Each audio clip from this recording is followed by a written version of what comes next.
Magandang araw sa inyo lahat. Bumili ako ng talon grip sa Lazada. At ito ay bubuksan natin. Ito. Bali, binili ko siya ng talagang 1,300 sa Lazada.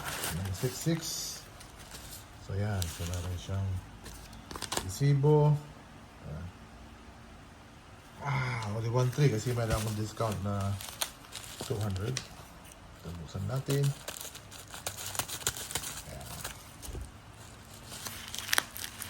Kasama ng talon grip ay yun. Ganda.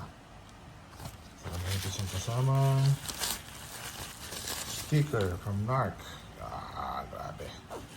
Saka meron siyang other things. Ayan. Okay, so ito yung ating talon grip. Yan ang kasama. So ito yung talon grips para sa Glock 17 Gen 5. So ito yung rubber black na version. So bali kakabit natin siya sa ating Glock 17. So na safety check din natin. Walang laman sa loob. And then push natin. So, ang gagawin natin ay ikakabit natin siya dito sa Glock 17 na MOS model. So, buksan na natin to.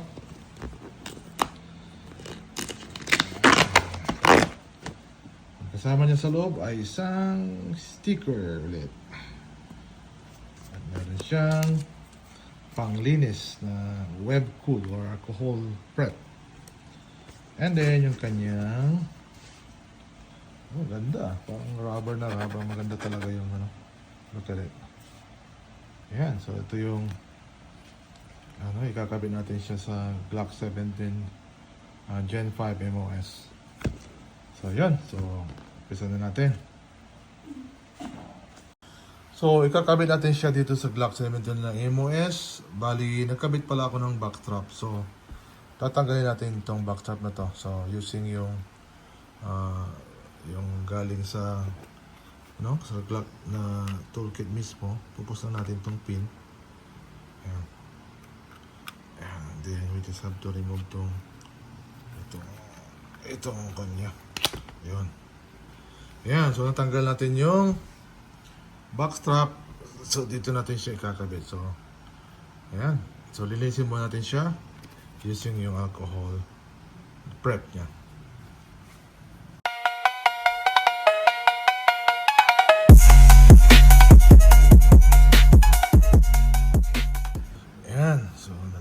Na.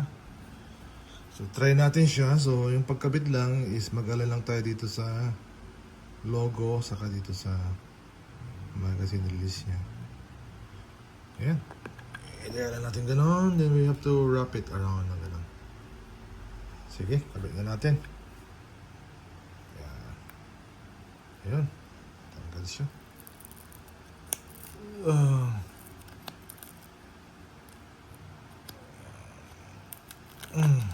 So, kabit muna natin to dito. So, a little bit of alignment. Ito sa logo. And then doon sa kanyang magazine release. Dahan-dahan lang. Dapat align siya doon. Ayan. Ayan na ba? Tignan natin. Ka-align na. Ayan, so ayan, dito sa logo naka-align siya. So dito sa ayan. So make sure na siya, a little bit of press. Sakto lang naman yung press niya.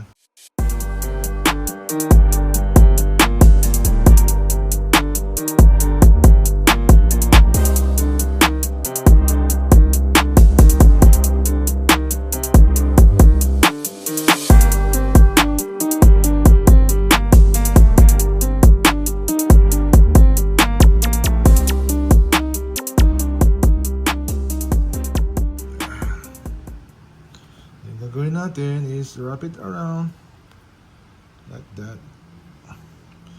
Yung mga iba na sa ibabaw eh. Sa akin, lalagay ko siya doon sa loob. Para mas ano. Ito. Ilagay natin siya doon sa under. Mas maganda pag sa under siya. Para magandang tingnan. Ayan. Yan. Lagay natin siya sa under. Yung mga iba, overlap. So sa akin, mas gusto ko to. And whatever you like, is good for you. Then you just have to overlay that down sa loob. Yun! Really good. Really good. Yan. So a little bit of press. Yan, looks good, ah. Ano siyang tingnan, no? Karoon siya ng it's good grip.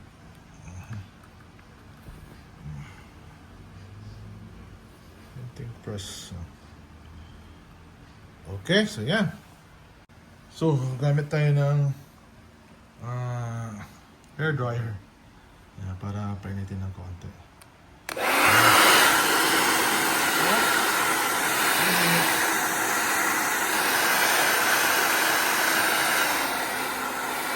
Then press. Do it many times.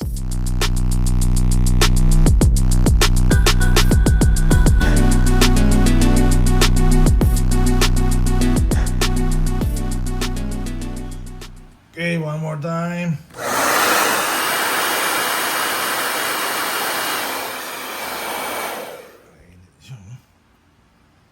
Didikit na. Okay? So, yun. Alright. So, ito. Ikabit na natin. Nalagyan natin din siya ng konting heater. So, ganda. Safe. Ito yung magazine natin, walang laman. Yan. Ang gandang tingnan siya. So, walang laman. Really good. So, drop test. Yun. So, wala tayong problema sa kabilaan. Yan. Ganda. Ganda ng talon grips. So, yan ang ating vlog for today. At sa susunod, i-vlog din natin tong bagong binili kong threaded bar for Glock 17 MOS. So, ito yung F2D. So, abangan na lang sa susunod na vlog. At tayo ay ilalagay natin to. At tingnan natin kung maganda yung performance. Okay? Okay, thank you.